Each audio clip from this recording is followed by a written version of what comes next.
I want to say quarantine everybody's bikes.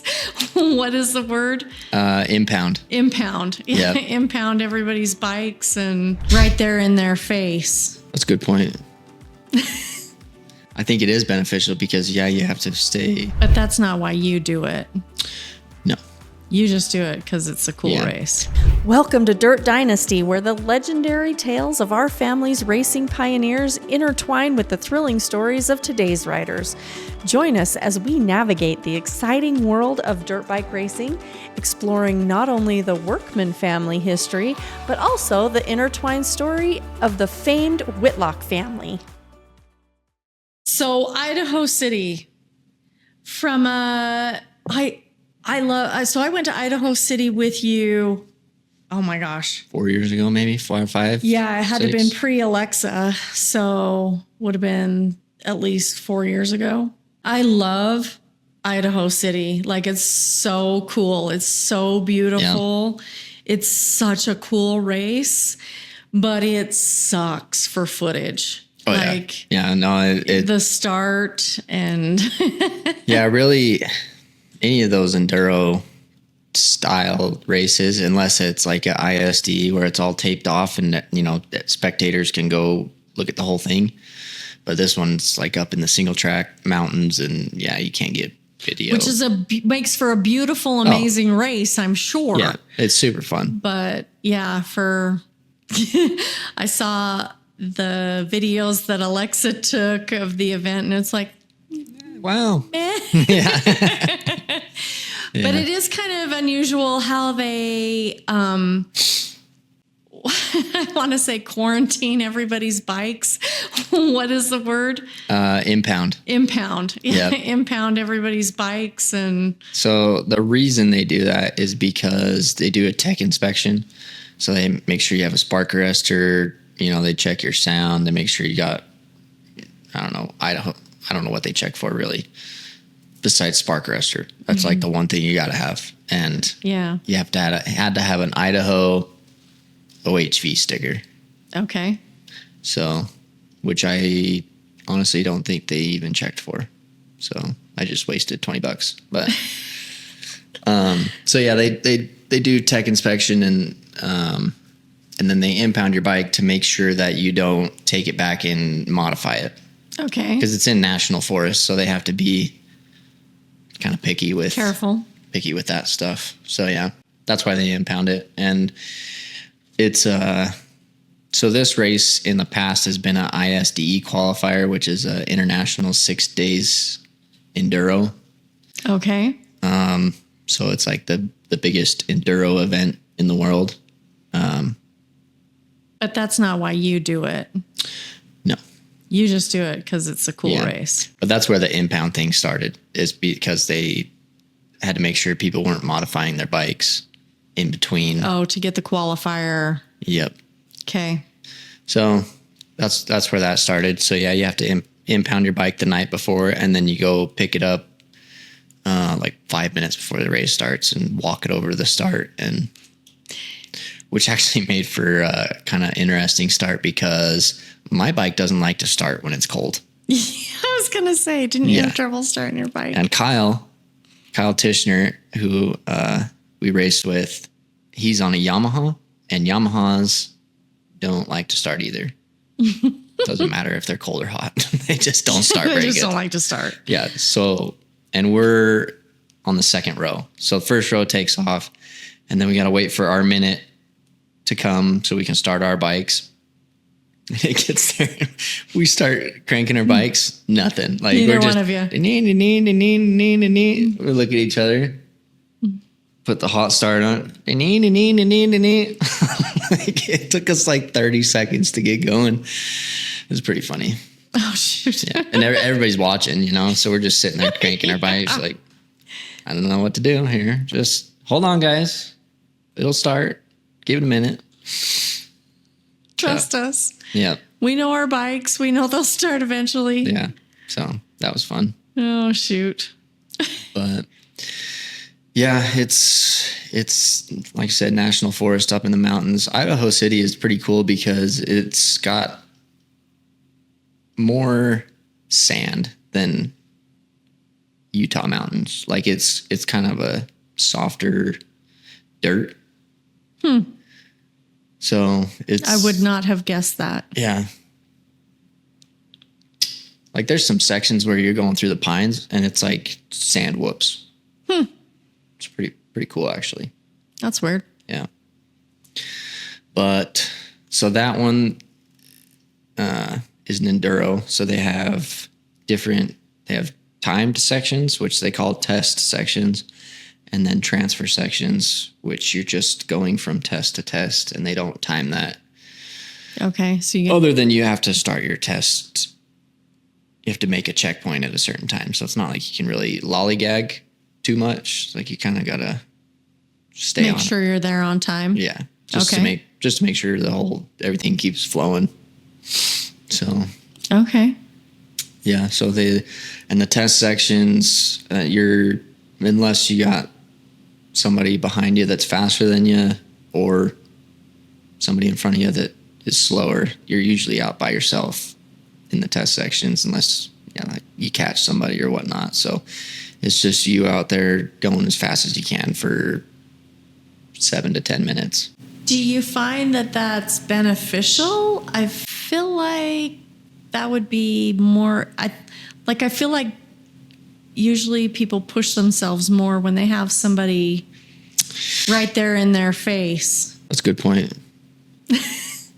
I think it is beneficial because, you have to stay mentally focused and just keep pushing and getting, every second and every inch that you can, because it comes down to seconds at the end of the day between the top 10 guys or whatever. I mean, we can get into it.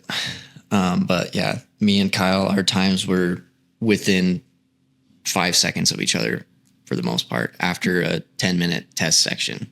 Oh, wow. So it's Do pretty you close. start at the same time as Kyle? Are you it's duking it out one- with him? Huh? Are you duking it out with him, or are you just out there Yeah, I duking mean, it so out we with yourself? yeah, so we kind of ride like the transfer sections together. We meet up at checkpoints and we meet up at the gas checks and stuff like that. But the test sections, they separate us by 10 to 15 seconds usually. Okay. So, and this one was pretty dusty. So every time I pulled up to a test, I was like, give me a second, let the dust settle. So you can see where you're going? Yep. You're a desert racer. You don't need to see where you're going. You have to slow down when you can't see where you're going, especially out there, because it's a lot of times it's like drop off on one side. So you have to be on your game so you don't fly off the mountain. Cool. So now I never heard how you did on that one. Well, let me tell you. I would love to hear. So this one was kind of same thing. It was a 100-mile race, 100 miles total. 100 miles is a long, wow. Yeah. That's a long day. It's a lot of time on a bike. It's like, we started at 9:00 and we ended at 2:30. Wow. So yeah, it's a lot of time on a bike, and that's just Saturday. And then Sunday we do it backwards, 100 miles. Oh, wow. So okay. for the I didn't know weekend, it that. ended up being 200 miles. Yeah. Day 2. Actually, the first time I did it, day 2, I was like, I don't know if I'm going to be doing too good, because I'm tired, I'm sore. But this one wasn't bad for whatever reason. Probably because I skipped a bunch of the course. What? Did I tell you that? No. Yeah. I somehow missed a turn or two and completely skipped 2 of the gas checks and ended up at test 3 way before I was supposed to be there.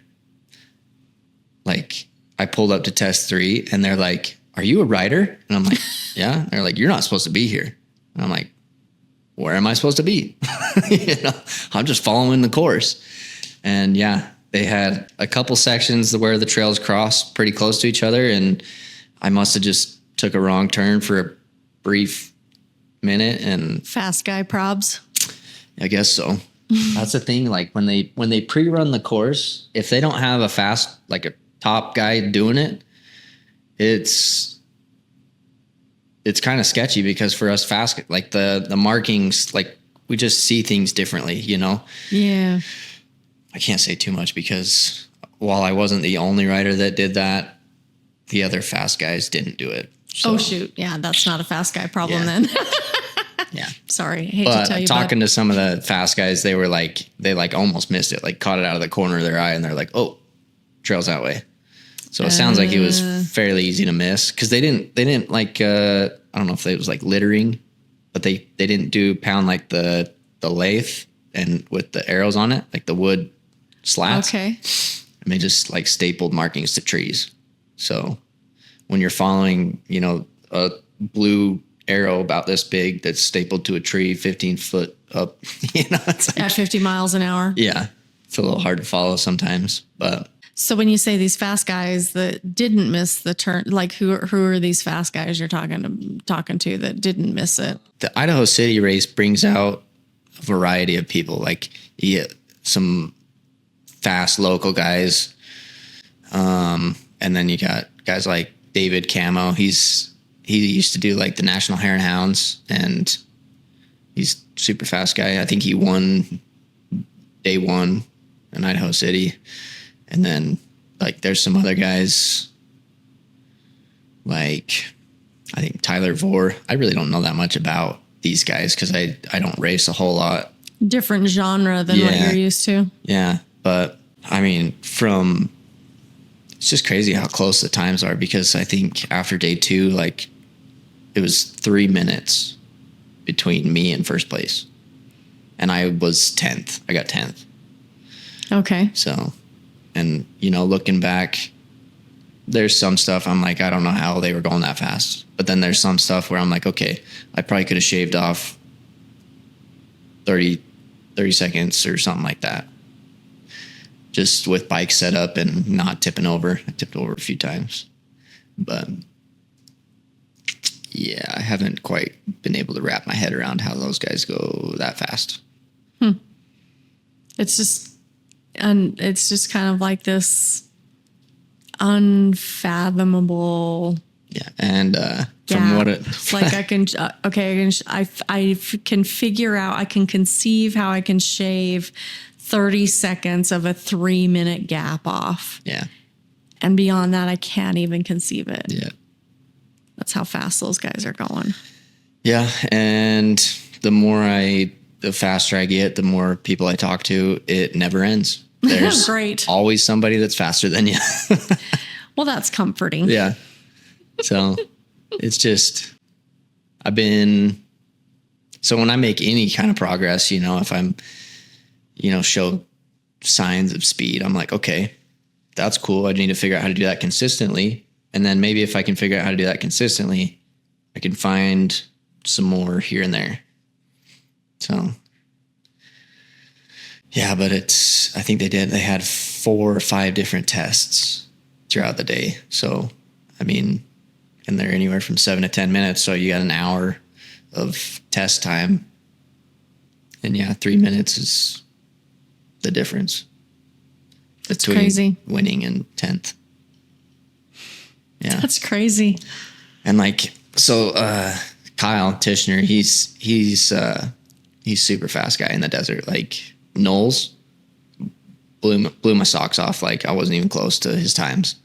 But in Idaho City, when they're tighter trees, it's different skill set. And me and him were pretty close. Like I think after day 2, he beat me by 8 seconds. Interesting. Yeah.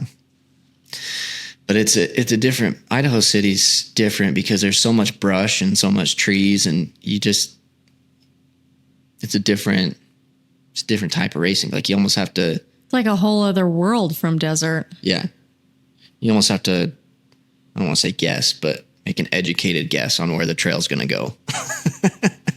when you're going that fast and you're weaving in and out of trees and you're like, oh, is it going to make a left or right? You know, you kind of have to like read the trees and try and look through the trees to find the trail. Your mother hates this. Yeah.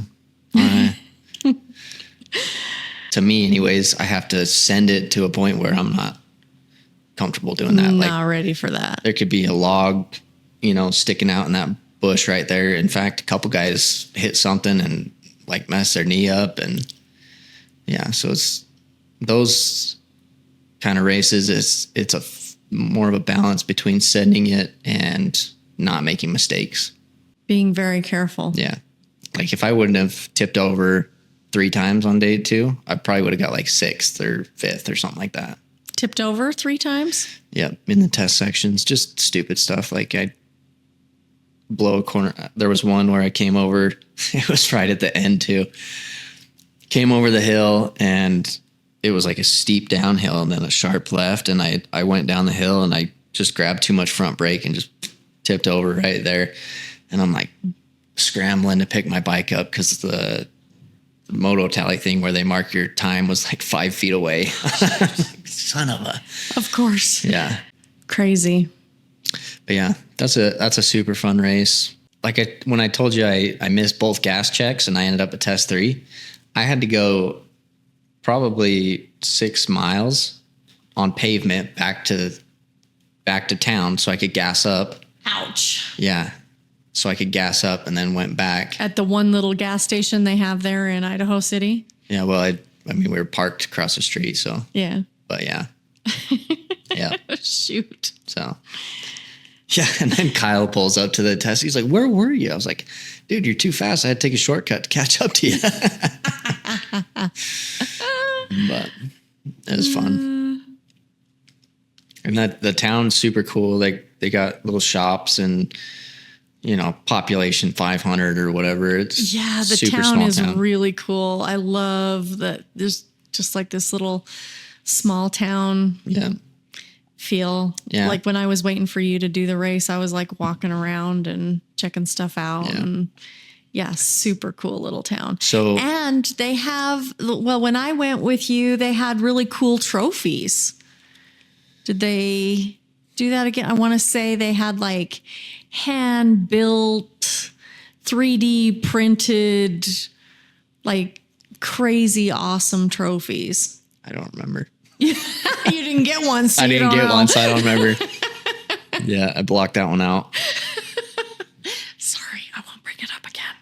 No, yeah, I mean they put so much effort and it's a lot of people. They get 300 riders sign up for it, and they get a lot of money coming into that race. So I bet, I'm sure they do cool trophies.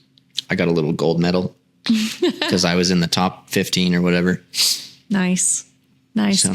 Any other desert racers go? Like when I think when I went, like Jason Densley went.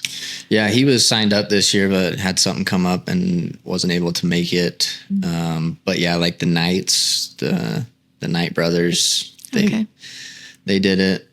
I think I was just talking to Josh and he's done it 12 years in a row now. Oh, wow. So it's like a big thing for them. Okay. I don't know. From what I can remember, he usually like wins it. Like does really good there. But he went off the mountain this weekend, hit a tree or something. Or actually, his brakes boiled up or something, so his back brake didn't work and took a berm on the hill too fast and shot him off the side of the mountain. And yeah, he had to do some hard enduro to get back up to the trail. Yeah. I think it was took him like 3 or 4 minutes to get back up to the trail. Oh, shoot. Well, it sounds like it's lucky he wasn't hurt. Yeah. Yeah. I kind of did the same thing. I had a little off trail excursion. I clipped a tree with my hand and, it sent me off the trail, and luckily it wasn't too steep right there. So I was able to kind of jimmy my way back up. But yeah, it's just, you got to try and not make mistakes and those little things cost you. Go as fast as you can. But yeah, I had quite a few close calls, just like almost clipping some big rocks, and it's kind of sketchy. Yikes. But yeah, your mother doesn't want to hear about that. It is what it is. Thanks for riding along with us on this episode of Dirt Dynasty. We hope you enjoyed the adventure as much as we did sharing it with you. Don't forget to subscribe and never miss a story from our family's dirt-filled escapades. Until next time, keep the rubber side down.